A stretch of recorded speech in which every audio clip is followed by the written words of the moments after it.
Let me read one scripture passage for all of us. Proverbs chapter 22 verses 22 to 23.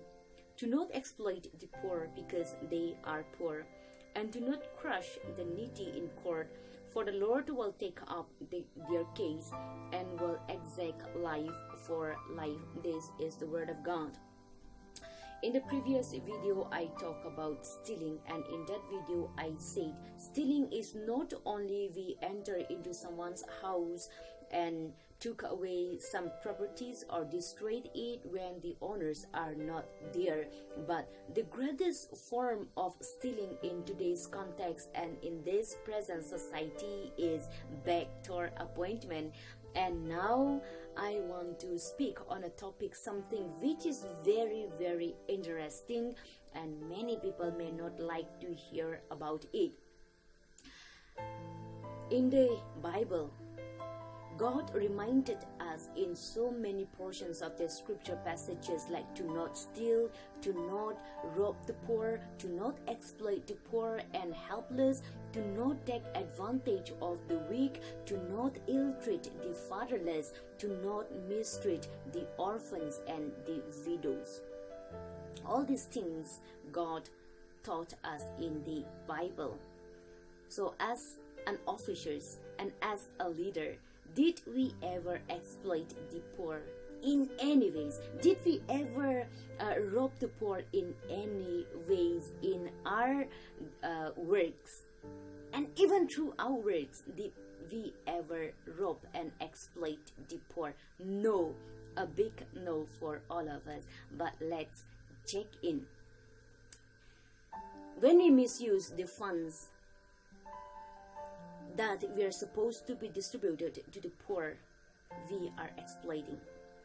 When we take the share of a poor as an officers, when we take the share of the poor, and when we misuse the money, the sanctions, the funds that we were supposed to build something for the community, for the society, for the poor, and for the widows and for the helpless.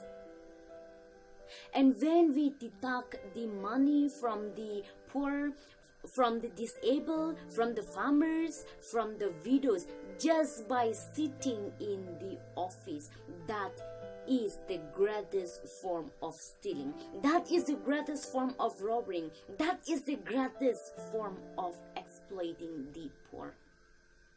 And you know what? With that money, we do so many charity work. We give huge amount of money to the church as a donations, as a contributions, and as a charity. And with that money, we do so many charity work here. Do we think that God will accept that money? And do we think that God will be happy with the work that we are doing? We are stealing from here and we are trying to do something good here. Yes, the innocent people may be very happy and give you a round of applause, but God will not. And when you give to the church as a donations and contributions, the church may accept it because they do not know from where the money comes from.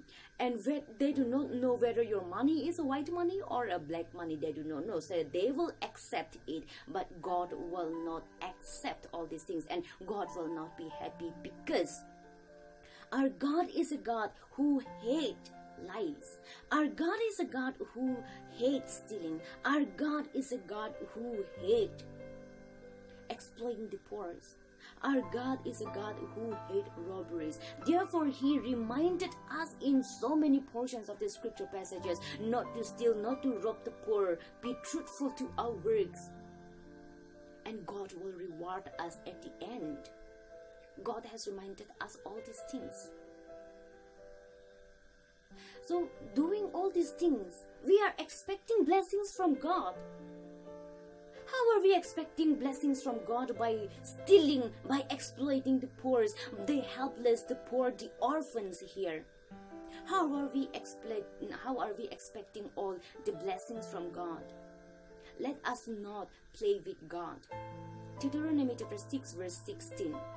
Do not put the Lord your God into taste. We are putting our God into taste by roping here and doing something here good, trying to do something good here. We are playing with God. We are putting our God into taste. Let us not put our God into taste, because once He gets angry and once His passion bursts out, we will not be able to escape from His anger. We will not be able to escape the wrath. Let us not be a leader who invite wrath from God, but let us be a leader and officers who invites blessings from God and who receive blessings from God. Let us not do all such kind of things which God does not want. Let us be a truthful leader. Let us be a truthful officers. And let us receive blessings from God, not a wrath from God. Let us be truthful with our work. Let us be truthful with the funds, with the sanctions that we are given by the government for the poor, for the helpless, for the widows, for the farmers. And let our life be a blessing. Stay blessed, and God bless each and every one of us.